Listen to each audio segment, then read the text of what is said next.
Good afternoon, everyone, and welcome to BioStrategy Partners Practical Knowledge Series for September. We're pleased to have you and our great panel assembled here today to talk about intellectual property as it relates to medical diagnostics. We would not be here today if it were not for our sponsors, one of whom is Stradley Ronon, and two folks from Stradley are with us here today. We also have MVM Associates as a longtime supporter of this program, as well as University Place Associates. So thank you, as always, to our sponsors. I will allow our speakers to introduce themselves, but not before I just tell you a little bit about BioStrategy Partners. For those of you who might be new to the organization, we are a not-for-profit dedicated to accelerating technology transfer. We have several key programs, one of which is this Practical Knowledge Series. We run these roughly once a month and explore various topics related to commercialization of technology. And with that, I'm going to turn it over to our moderator for today, Dr. Patrick Kelly, to introduce himself and lead you through today's discussion. Thank you, Michelle. I'm Pat Kelly. I'm a patent attorney at Stradley, Ronon, Stevens & Lee here in Philadelphia. And thank you for joining us. I'd just like to quickly introduce by name and then ask each panel member to give a bit of their own background before we get started here. So Rianne Esquivel at Fujirebio is with us today to talk about kind of a corporate perspective. We have Heather Steinman at the Wistar Institute to talk about what it's like to be inside the researcher end of these sort of agreements and approaches. And also I have James Major, who's a patent attorney at Stradley as well. So if each of you will just give a brief introduction, then we can get started. Heather, you go first. Oh, I was hoping to go last, Pat. Come on, I'll take up all the time. Ladies first. How about Rianne? After you, dear. Sure. Hi, everyone. My name is Rianne Esquivel. I'm the Scientific Affairs Manager at Fujirebio Diagnostics. I've been working in vitro diagnostics for about 3 years now. And my PhD is in cell and molecular biology from the university. I'll turn it over to whoever would like to speak next. So I can go next because Heather wants to go last, and that's fine with me. Yeah, so I'm an associate and patent attorney at Stradley Ronon, along with Pat. My background is I have a bachelor's from Cambridge in pathology, doctorate in immunology and virology from the University of Oxford, and I have been a patent in part of the patent game, shall we say, since 2005. So I have about a number of years of experience, and I tend to specialize in anything bio, anything chem. So I'm actually doing quite a lot of genetics at the moment, which is quite interesting, and of course relevant to our discussion today. I also do opinion work and licensing and transactional. Thank you very much honored to be part of this discussion. Thank you, and hi, everybody. I'm Heather, and I sit at the interface of Wistar science in the world. And I'm proud that Rianne, I originally met Rianne while she was here at Wistar. So I can't believe 3 years has gone by since you've been in your role. That's insane. But it's a pleasure and honor, and certainly I will be approaching the topic of today's conversation with the lens of how challenging it is to take such very, very early stage discoveries that might fall in this whole realm of diagnostics and actually working to protect them, working with Pat and James to ensure that you get good IP coverage. So they're tangible products that Rianne can then in-license and work with us on making sure that they get distributed around the globe. So it's an entire life cycle, but we all have different things to contribute to the process. So it's an honor to be here and to talk about such controversial topics. So with that, let's begin the controversial topic, so to speak. So I'd first like to kind of just start where the process begins, and that is in the laboratory. So we can first kind of discuss an invention perhaps related to a biomarker that may be of some commercial interest. So Heather, can you kind of just like walk us through the very initial stages where there's been a discovery made and you're trying to decide, is this something we want to pursue, from a patent perspective, commercially, et cetera, and what are the first issues that tend to pop up? Sure, I'm happy to do so. So these types of discoveries, I hate to say it, but they happen all the time. Because any time that you're trying to investigate mechanism of action into the cause of a disease, certainly here at the Wistar Institute, we focus on cancer research and infectious disease. So that surfaces an awful lot of new findings as it relates to new observations, new targets that can be interrogated to think about new therapeutic applications for your scientific findings. So generally speaking, you could encounter a typical discovery might be that someone is evaluating patient samples that have, let's just hypothetically say from an ovarian cancer patient, and we're now taking those samples and we're doing some PDX studies with those samples, so we can start understanding the differences between a cancer patient and a patient that doesn't have cancer. So if you're looking for differences so you can distinguish between someone that has cancer or not, you need to start thinking about, well, what's going to be a useful way of being able to tell the difference between those two circumstances. So the first thing is just simply that biomarkers are not diagnostics, and that is the first thing that I need to caution, because if you're looking for different biomarkers that could be anything from a DNA to a RNA to a circulating cell to information, maybe they're expression patterns, isoforms or signatures, or maybe patterns of sugars on cells, like it could be anything. If you're looking for differences between, say, a pathological state or a normal state, just from the most simplistic standpoint, well, what are you going to do with that observation? So I definitely want to talk about what you need to think through, because the first thing is, well, just because you see a difference doesn't mean that it's going to be meaningful. And if it is meaningful, well, how many samples do you have to test? And what are you looking at? And what sort of marker are you interested in? Is this something that you're going to take the blood of a patient? Are you going to be taking a tissue sample of a patient at the time of biopsy? So right from the very beginning, when you notice a difference in what would be called a biomarker or a potential biomarker, you need to start thinking about all these practical applications of, well, that's great, you know about it, but how are you going to use this? And most importantly, how are the doctors going to use this? And even furthermore, which doctors? Are they the specialists? Are they the primary care physician? You need to think about how people can actually benefit from that knowledge. And then, of course, seek input based on the development timeline for your scientific discovery. Then you have to obviously coordinate with talented folks such as yourself, Pat, and thinking about what's the best strategy. When do you protect? How do you protect? But like, I always view biomarkers as being more intangible, and you need to think about what tangible items do you need in order to detect that, and what sort of test would you have that would lead to a diagnostic. So, I just gave one example, but you can imagine that can get applied to every single aspect of a scientific paper that is getting created. If someone notices a protein that gets phosphorylated that isn't normally, like, it can be applied to anything. So, that's like really the starting point. And then the second most important thing, and then I promise to stop, is just simply that you have to understand what the scientists are interested in actually doing.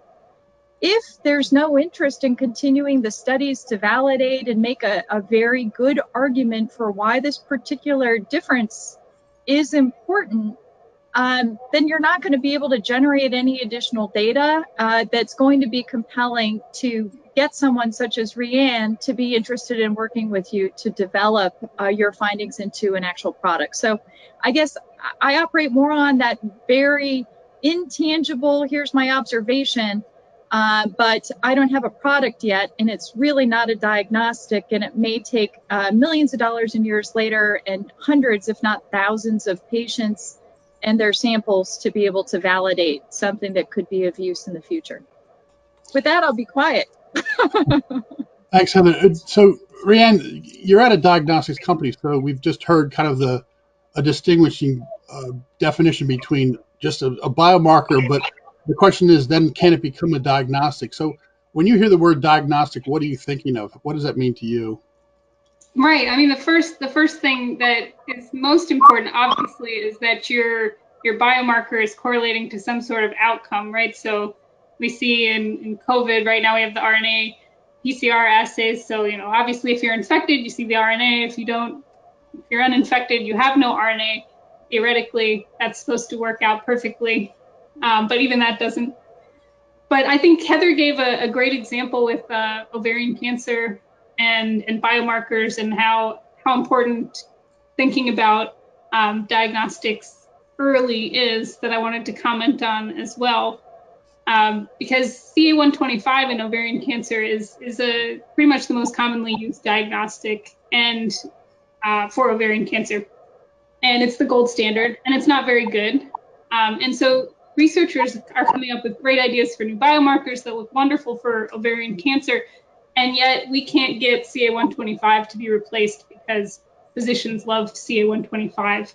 So that's one of those things where when we start having early conversations with researchers, we can talk about the complications that are going to go along with coming up with a new biomarker for ovarian cancer, how much better it has to be than CA125, that you should be including. Well, most do already obviously include CA125 in their studies, but that they really need to be focused on the differences there, and that it's going to be a huge hurdle to overcome. If I could just add something there, you needn't be working with patient samples. There are enormous databases of genetic material out there. As I understand, they've all been anonymized. And what some people have been doing have been going through this data and finding that, for example, SMP A, B, and C correlate with a bad outcome in ovarian cancer, and writing claims along those lines. So that would be based off, when it comes into the clinic, it would be based off a blood test, but the actual science behind it is in silico to a certain extent. James, oh, sorry, Pat. I was just gonna, if I could really interrupt. So, James, in that example that you just gave, and Rianne, from your perspective, how many people would be willing to buy just an in silico initial observation of a potential panel of biomarkers without knowing how you're actually going to be testing it? So, James, you had mentioned it might be a blood test, but I'm just thinking, Rianne, what would you be looking for in that example? If it's not physical, because I think it's a great question. Yeah, I think in silico is a great jumping off point for us. We like to see it, but yeah, we're definitely going to need to see those patient samples and the actual results, with correlating to patient outcomes. So we don't have any problem starting off with in silico data and really generating that initial data there. But then we want to see the patients, obviously. Yeah, I mean, just from the patent perspective, what you can have is an initial application disclosing the in silico findings, and you have a subsequent application where you essentially drill down onto what's really is going on, what the correlation is. So you could have a panel of 500 genes being disclosed initially, but then the subsequent application finds that only 10 of them are important. And that's a way of building a portfolio around a basic discovery. James, there's been a lot of confusion over the past decade or so about diagnostics in general and their patentability. Can you kind of give us a little bit of background, the kind of things that you think of when someone approaches you to patent a diagnostic? Sure. So there's been I'd say three major cases, two from the Supreme Court, one from the Federal Circuit being the court that reviews all substantive patent decisions from the district court. So Mayo was a case where it was to do with, I think it was 6-thioguanine, which is used in cancer.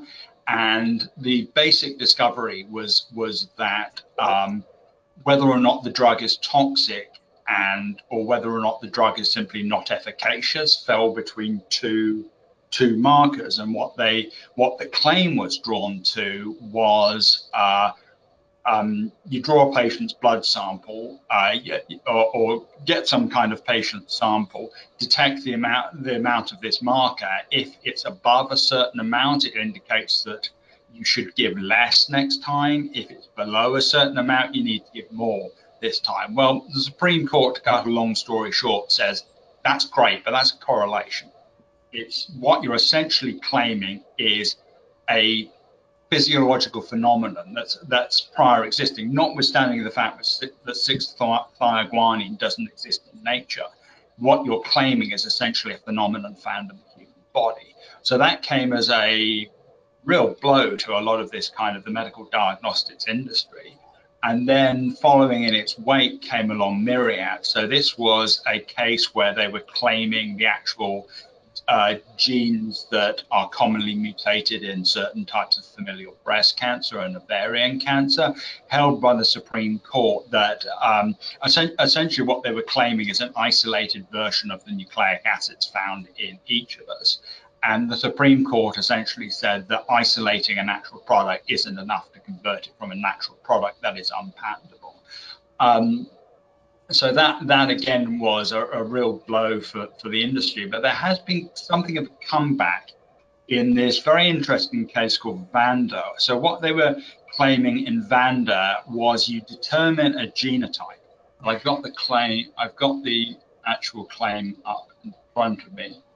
And yeah, so if you have a particular genotype, then you give a specific drug in a specific way at an amount of, it turns out, 12 milligrams per day or less.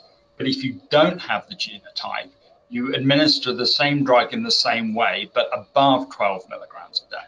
So based on this stratification of whether or not you have the genotype, you alter your the treatment generally. So what was happening in Mayo was that it was simply, if your marker falls above a certain amount, then do X. This is very much do in Vanda. What was going on is very much do X, where the X is you treat a particular patient with a particular drug in a particular way at a particular amount, and that was held to be sufficient for patentability. This was kind of like the way back for the industry.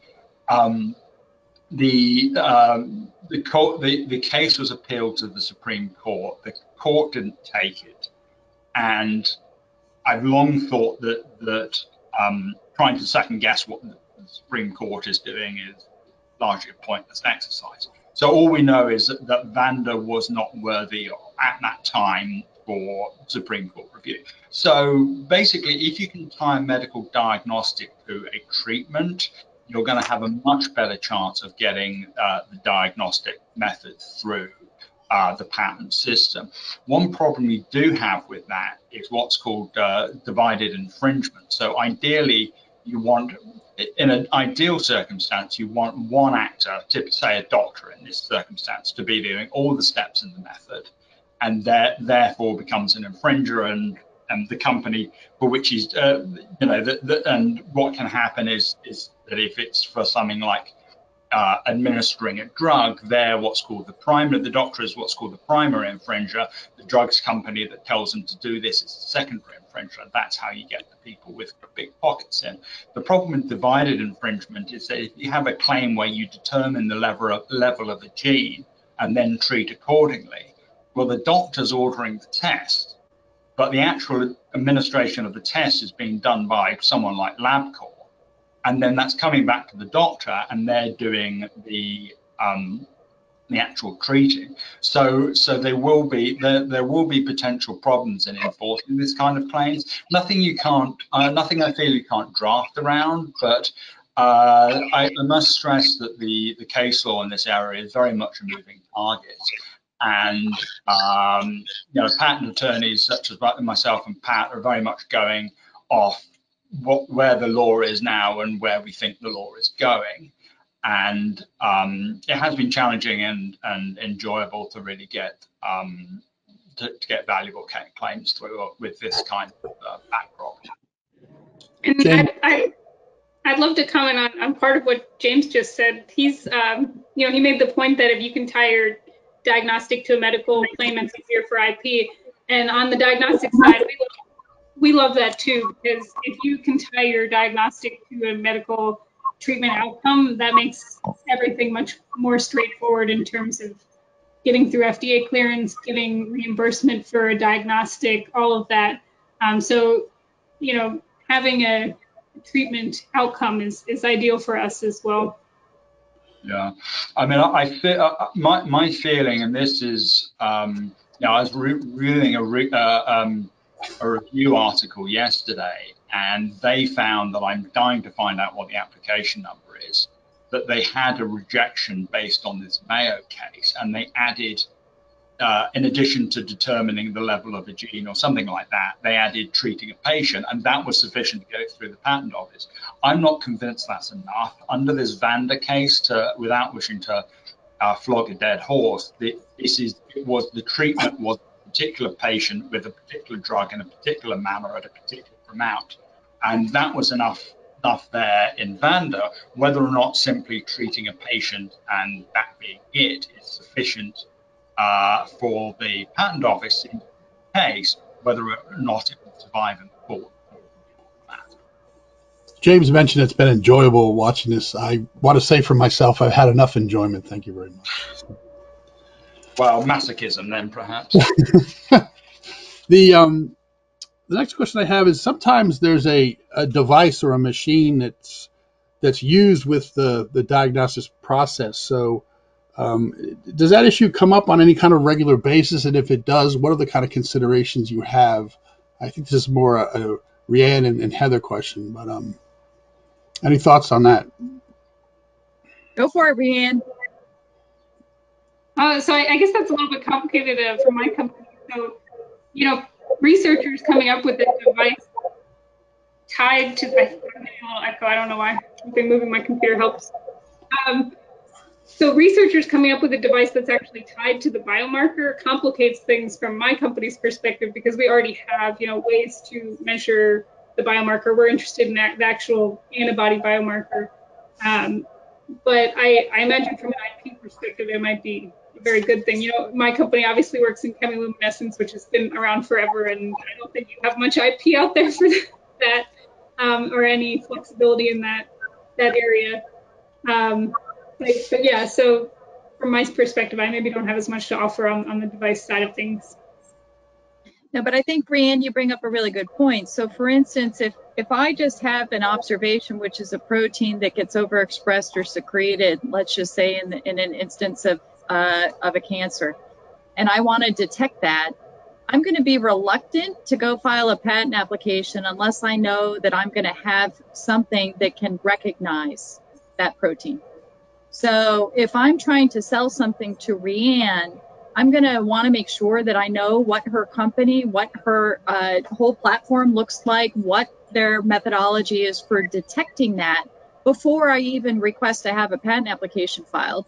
And then I'm going to ensure that I can go get an antibody made that's proprietary, so I'm not relying upon other people's antibodies that may be encumbered and that have been around forever that are on the market.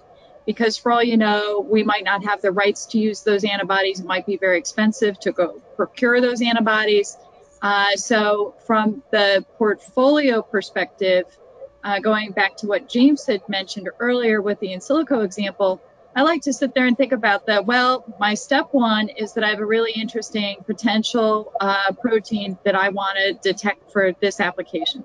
Number two, how am I going to get those materials to be able to start thinking about what my product's going to look like? So Rianne would be interested in purchasing it, because there's no point in me spending money on a patent application if I don't have a partner that's going to further develop it and spend all the millions of dollars and the many years to actually turn my discovery into a product, because Wistar is not going to do that. Even though we have internal Wistar Science Discovery Accelerator Awards and funding to back, proof of concept and de-risking, it still costs a lot more. And you need, high quality reagents, and you don't want to be starting with stuff that isn't going to work. So my biggest recommendation is that you should know what your product is going to look like, and have all that information available to Pat and James before they even start crafting a patent application. or at least know how you're going to do it and know to what extent that technology is going to be further advanced by your scientist.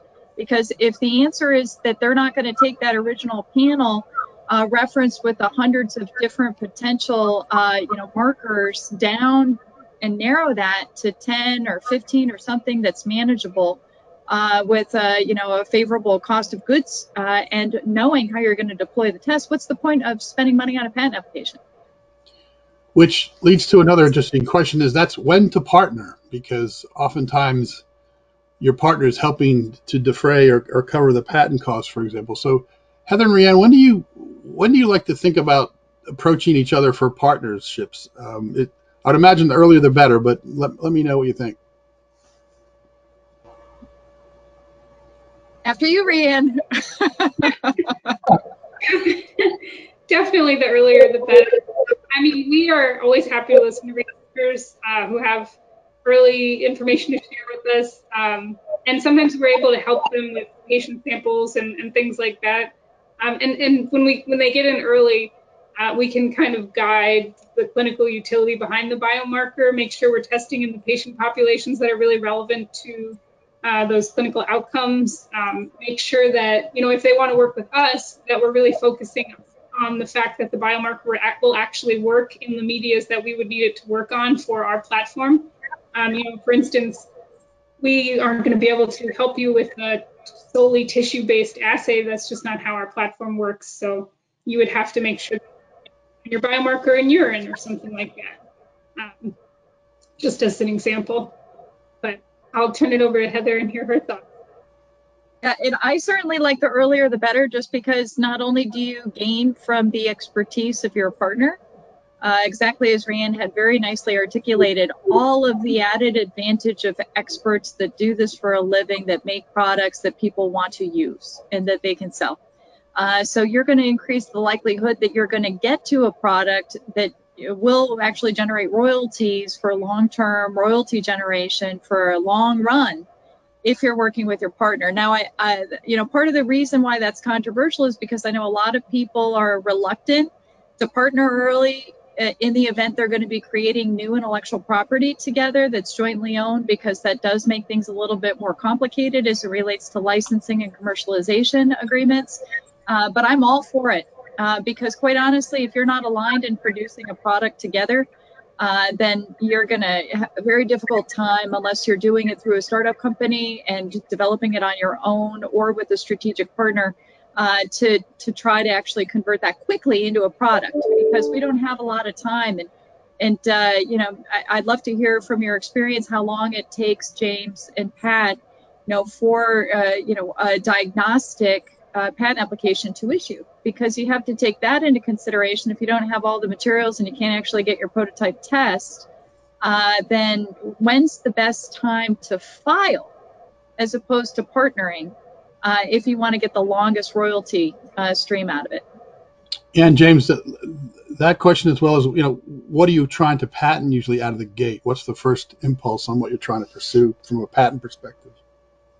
Well, it's not always relevant for this kind of area, but generally speaking, a claim to a thing is always more valuable than a claim to a process for doing something with a thing or a method for using the thing. Heather mentioned certain antibodies. Those can be valuable. It can be difficult to claim these days, but to get any breadth.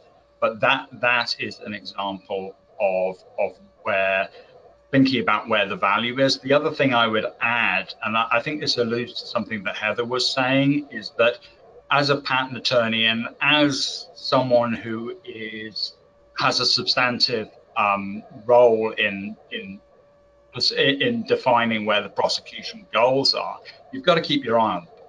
And I'll give you an example. This is not from diagnostics, but it is related to medicine. So there was a claim for a composition, and the composition contained an antibody and a small molecule, and they got a patent on it. Hooray! Well done. Absolute congratulations. Well, it turns out the commercial embodiment wasn't an antibody and the small molecule in a single pill. They were infusing the antibody into the patient's arm, and then the patient was taking the small molecule in a single pill once a day. So what you've got there is a patent that doesn't cover the commercial embodiment, and therefore is not only more or less useless. It actually, in this particular case, messed up the patentability on the actual commercial embodiment and caused some was a cause for invalidation in this case. So it's absolutely critical to keep your eye on the ball. I do think that when it comes to this sort of stuff, filing early with something somewhat speculative, I should say, but is enabled and is actually workable, is always a good strategy, because then, as I mentioned earlier, you can file subsequent applications that really drill down to. So if the initial application is claiming, shall we say, the concept, and the second application is claiming, well, that's great, but how would you actually use this in the clinic to get data that a physician can rely on, is a way. And then you have third generation application that tinkers with that slightly. I mean, I've worked on cases where I've got patents on fourth generation products, and there's a bit of a controversy at the moment about the Humira antibody, which is the biggest selling drug in the world, the last I checked. And they've got something like 120 patents surrounding this basic invention, and the basic invention being an antibody and a method of using the antibody. So that's 2 patents there, but somehow they've managed to build 120. And it's this idea of building one on the other to provide breadth to the portfolio as the portfolio grows and more is known. James, do you have any commentary based on the adventure that's we've all seen with Theranose? Yeah, that is a complete mess. When you're charged with wire fraud, you've got to think that things have not gone well. I'd be interested in the other panelists' thoughts on this matter, but in some ways, the remaining value in that company is probably their patent portfolio, and it is there has been comments from Congress about how, you know, the PTO is working with data that was falsified. Well, the thing is unless you have evidence that it's falsified, it's very difficult for an examiner to reject what's in there. So moving away from that whole mess, it's quite possible to have a what's called a prophetic example, when you predict, well, if you do this and you do that and you do that, then you get this kind of result, and that's quite permissible even if you don't have the experimental data. I mean, yes, I mean, generally, the Theranose whole mess does not help much. That said, I have heard of tests that are now coming onto the market that use very small amounts of blood as well. So maybe Elizabeth Holmes was right, just 10 years too early. If you haven't read the book about the Theranose issue, it's fascinating. I think part of it is the assumption people have about the amount of due diligence that's done in deals versus what actually might get done in deals. So I advise that the book, I can't remember the name of it right now, but the initial book by the Wall Street Journal reporter who wrote the book on Theranose. I think it's Bad Blood by John. I think it's Carreyrou. Yep, sounds right. This is more a question for Heather. When you have the invention and you're thinking of people to partner with, how do you approach? Do you put a confidentiality agreement in place, or do you prefer to file a provisional first, or how do you prepare yourself for discussions with potential partners so that you protect yourself in case there's a concern that there might be issues down the road with who came up with what, for example? Yeah, well, I think I would be very remiss in my duties if I told you to go disclose confidential information to companies without having a non-disclosure agreement in place. Don't do it. Don't do it, people. No, I'm kidding. So I would say, obviously, in line with trying to find your partners early on in the process, you should be thinking about who you want to work with to co-develop your diagnostic, because chances are, if it's such an early stage discovery, you could take so many different paths forward. For instance, if it's just one piece of information, let's go and say it's back to an in silico type of experiment where you pull up a hypothetical gene that goes up in cancer. Well, do you want that as a DNA test? Is it going to stand up if you set up your experiments to look to see whether or not you're going to do it that way? Is it RNA? Or does this actually get made into a protein? Is it going to be a protein-based, in which case we'd be talking about the antibody-based like types of tests? Just as an example, because you can imagine if you're at the earliest stage and you can help direct that path, you never know. Maybe you want to start mobilizing on all three parallel paths at the same time to figure out which way is going to be the best way of detecting this, in which case you might actually have to go to 3 different partners. And so what I find to be the easiest path forward is just simply anticipating to get as broad coverage before public disclosure, before any papers come out, so you have all of your data and support, so you're enabled. Again, not a patent attorney, but just in terms of making sure there's enough information for you guys to work with. And once you have that placeholder, it's a lot easier, because once the paper comes out, you can piggyback all of your outreach with the paper as opposed to waiting for your patent application to publish. So you can be having those conversations with published information without having to go through the process of putting non-disclosure agreements in place for that initial outreach. And I would also say that you can always reach out to your networks, because that is by far the biggest value of building up the people that you work with and collaborate with. And that's why Philadelphia is just so awesome, because we have such a close collaborative life sciences community. It's a lot easier to reach out and say, by the way, I've got something. I'd love to share it with you. Do you want to do a non-disclosure agreement? As opposed to making the process so much more complicated. So you never want to divulge critical, confidential information in any way, shape, or form. But you want to do it in a way that doesn't slow down business, and you want to do it at a time that helps you accomplish the goals that you need to, and lining up your partners. So, Pat, I don't think I answered your question, but I would definitely not recommend telling the world. And you got to watch out for like NIH progress reports nowadays, like, or the state. There are lots of funding mechanisms, including foundations, in the event folks are unaware, that actually publish progress reports associated with the grants. And that is a very unfortunate event, because if you publish first before you've done everything that what we've been talking about today, it's going to put you're just lost your IP.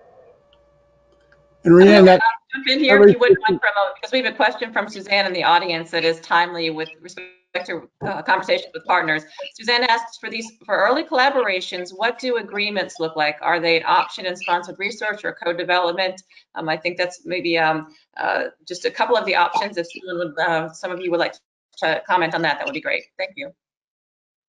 Yeah, I was going to comment on that a little bit when I took over this comment as well. You know, we're happy to have a CDA in place before we talk to researchers. It makes it easier on our end, and we're used to it, so that's never a problem.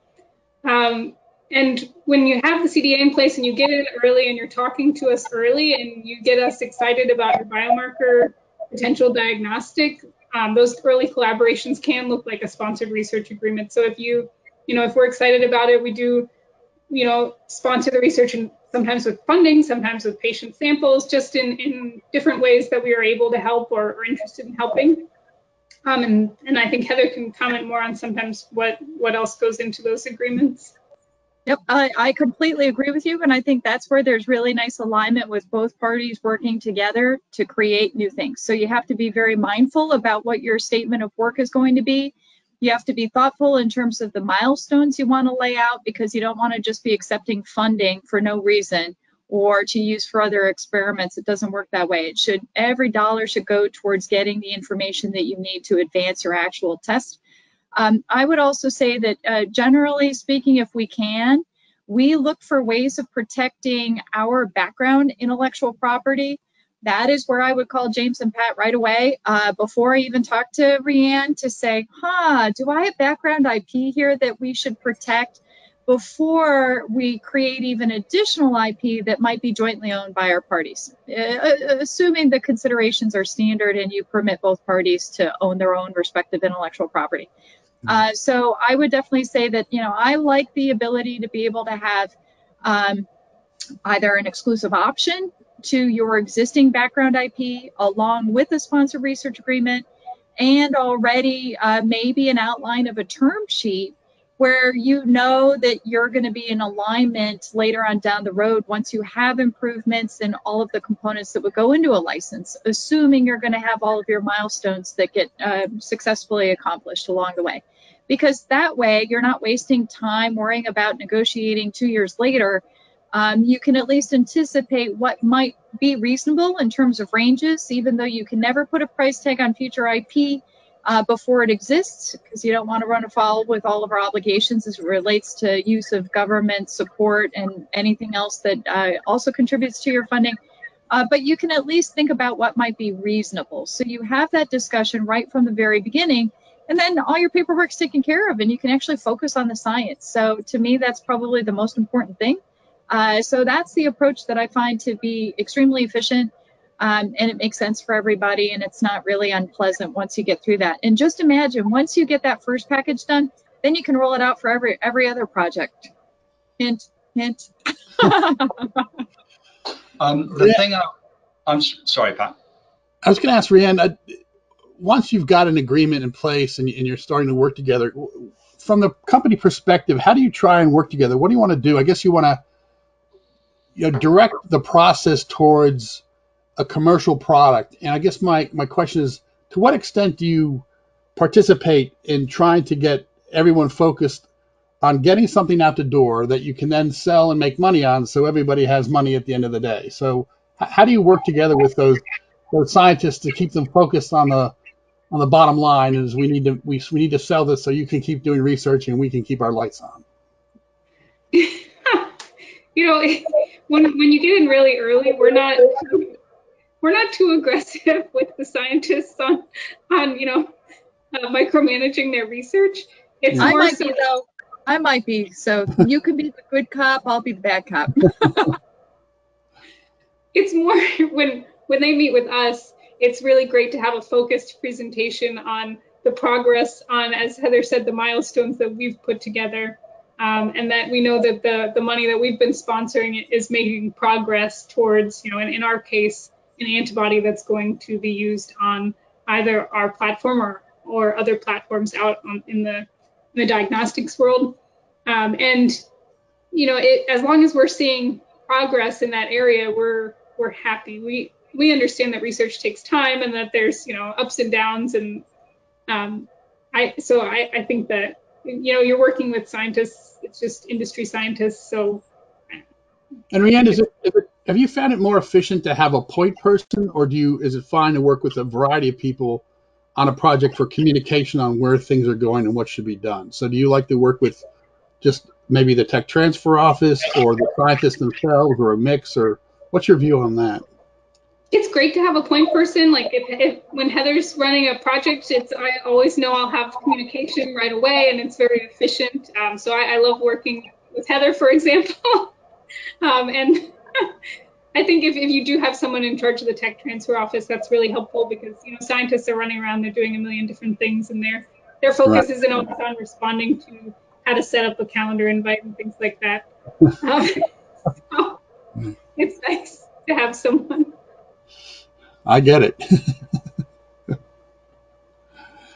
I guess that again, Heather and Rianne, when do you guys, you've talked about bringing the patent attorneys in relatively early sometimes. So just give us some background. Now, you bring them in how early? There's a discovery in the lab, you get an invention disclosure, then you're probably going to decide, okay, this is something we want to pursue or not. But just explain to us, like, your thoughts about when to bring in the patent attorneys and start the billing meters, so to speak.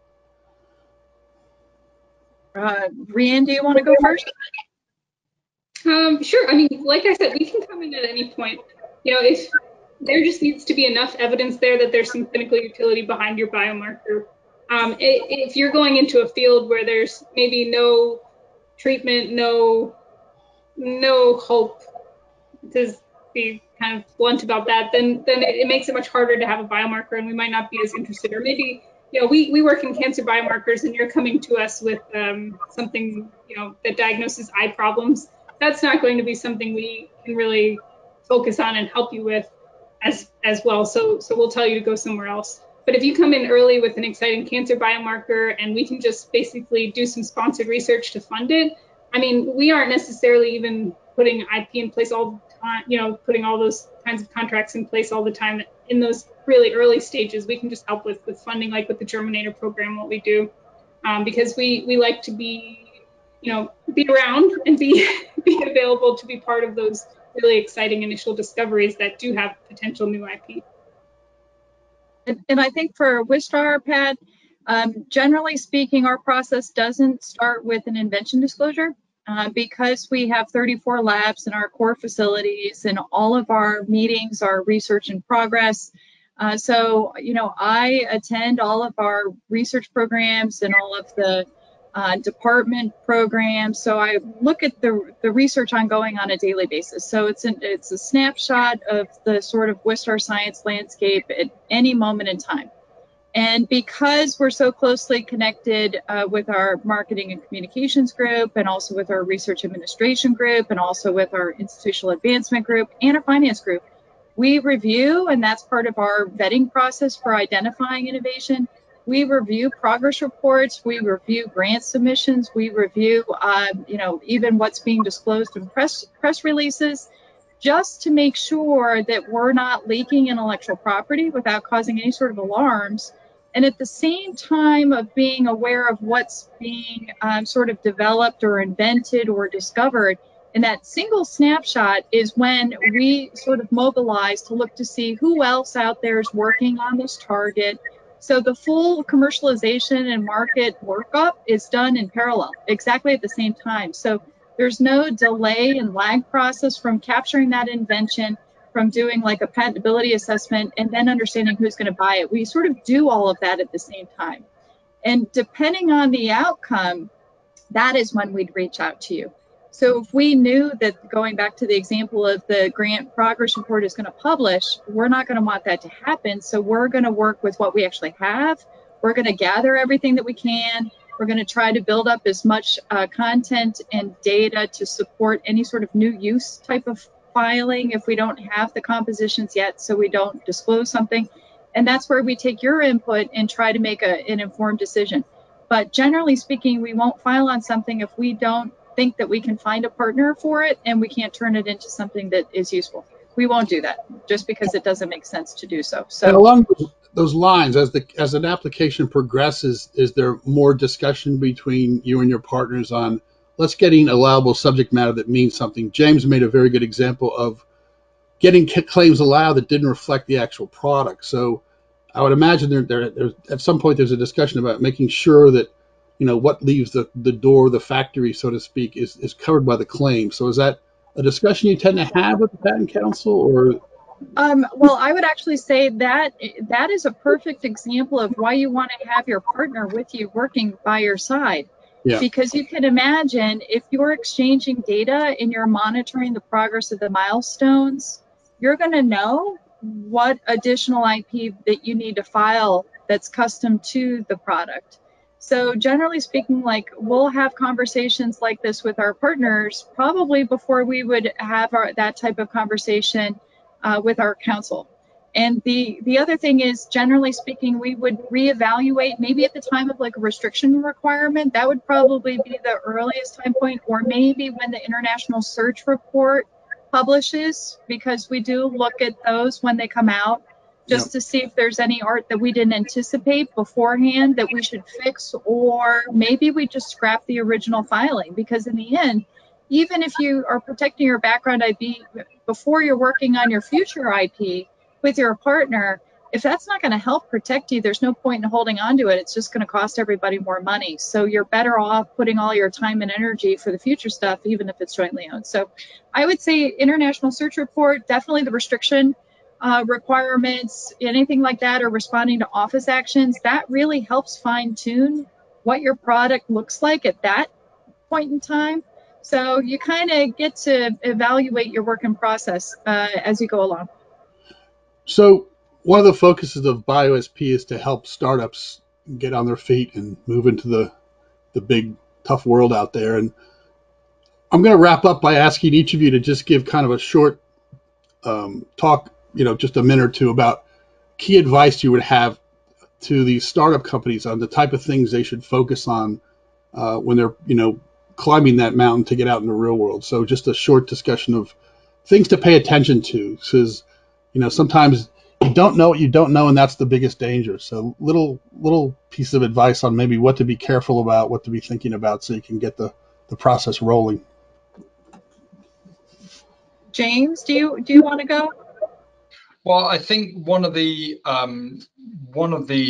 key considerations, and this is for any business, let alone a startup, is to get counsel in early, because you can cause yourself problems and then run up a bigger bill by getting those problems solved and having them done at the than dealing with them from the go. Certainly on the patent side of things, I'd advise getting counsel in early and often. It may well be, and this is following on from the previous discussion, it may well be that the patent counsel will turn around and say, look, I don't think this is still a research project. You've not really got anything here, but you might have in 2 months' time.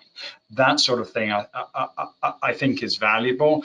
A lot of patent law goes off filing dates, so you have to keep that in mind. Publications that you make should be reviewed by counsel, and that's quite common in large companies. And you need to keep an eye on those dates. So if you submit a journal, an article for review in a journal, that's still secret. But increasingly, journals are e-publishing before the actual print comes out. So you've got to, at the very least, tell your patent attorney that something has been submitted, and that will be a write-off. So if you give, as ever in this world, if you give someone a week head start, you're going to get a better product than if you give them a day's head start. Publications by yourself can blow up rights in places like Europe and Japan that have more or less an absolute novelty requirement. Less so in the US, though it's not really a situation. The other thing that invention disclosures are, I think, really important. They help pull things together. Who's a putative inventor? How would you describe what you've done in very simple terms? Also, but when it comes to those sorts of things, and this is generally speaking in any kind of business, don't write down anything that you wouldn't be absolutely delighted to have somebody read out in open court. So it is, any number of lawyers going through any number of discovery projects and finding out the most amazing things that people do. So if you can, do as much as possible on phone, and staying on Zoom as well if you can, ideally, because this is being recorded, so who knows whether Zoom is being recorded. But I think my overall advice would be to keep everyone in the loop, and to keep your counsel in the loop, and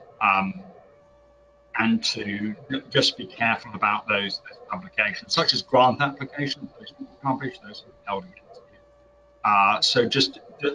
But again, just to swing around once more, those sorts of problems can be handled if you keep counsel in as soon as possible. Rianne, do you want to go? Sure. So for us, I think the important things to remember are, we want to see patient data. So the initial early stuff like mouse and like fishing expeditions for new biomarkers is a little bit challenging to get behind from our company perspective. So we want to make sure that it's actually happening in the human before we're willing to make a commitment to sponsored research and things like that. And then also just making sure that when you put together your biomarker and you're moving forward with that done the groundwork, that you understand the disease area that you're going into, because some disease areas are just, you know, they either don't need a biomarker, they have a perfectly good biomarker. You really need to understand what your competitor landscape looks like. I think, you know, with CA125 and ovarian cancer is a perfect example. Understanding what that landscape looks like. And the only additional 2 points that I would add for CEOs of new startup companies, when you're pitching to get funded and are giving your, you know, your overall presentation to investors, my number one rule of advice is don't list every single patent application that you have a license to that you think relates to your product, because it just doesn't help the argument. The second thing is that you should know what your IP means. So I would definitely recommend, I thought, James, you gave excellent advice, not only keeping you in loop so you can make sure that you're referencing everything and that you know exactly what to do to anticipate what you're going to do in prosecution to get the best outcome possible. But I would also say, get advice. Talk to Pat and James and ask how you should be describing your patent portfolio to investors. Because sometimes if you're not using the correct words, or you're using the wrong numbers, or you're referencing information that is inaccurate, it really slows down the diligence process and it looks very poor, you know, from a performance perspective on the behalf of the company. So I would just, you know, it takes a little bit of time to learn the lingo and figure out what that IP means to you, your product, the company. But I think it's time very well and worthwhile invested. Could I just add one last thing, if I may? Yeah. And that one thing that we haven't mentioned today is that even from a very early stage, you've got to be thinking about who is paying for this product. Ultimately, if it's some kind of medical test, you bet your life it's going to be an insurance company. You're going to need to get something like a CPT code. And the example I would give of a great product that wasn't priced properly is Segway, because those were going to be they looked like they were going to be well-beating conventions, and they were just too expensive for mass adoption. So if nobody, you can have the best technology in the world, but if nobody's going to pay for it, it doesn't really help you. So there are people that will advise as to the way things are built for insurance companies, and it's good to get them involved earlier, sooner rather than later. With that, Michelle, I think we've covered a lot of the topics. Hand it back to you, Michelle. Well, thank you so much, Pat, Heather, James, and Rianne. What an information-packed panel we had today. Just absolutely fantastic. For their audience members and for yourselves, you'll be able to find in a few short weeks a slightly edited version of this on our BioSP YouTube channel. There was lots to digest there, so I imagine some folks are going to want to be going back to that. Thank you also once again to our sponsors, Stradley, Ronon, of course. Great to have both of you, James and Pat, representing today, and we very much value your support all year long. We'll also MDM Associates and University Place Associates, we appreciate their support as well. And with that, thank you finally to our audience members. We do appreciate your taking time out of your day today. I'm sure that you found it quite well worth your while. Appreciate you. Take care. Bye-bye. Bye. Thank you, everyone.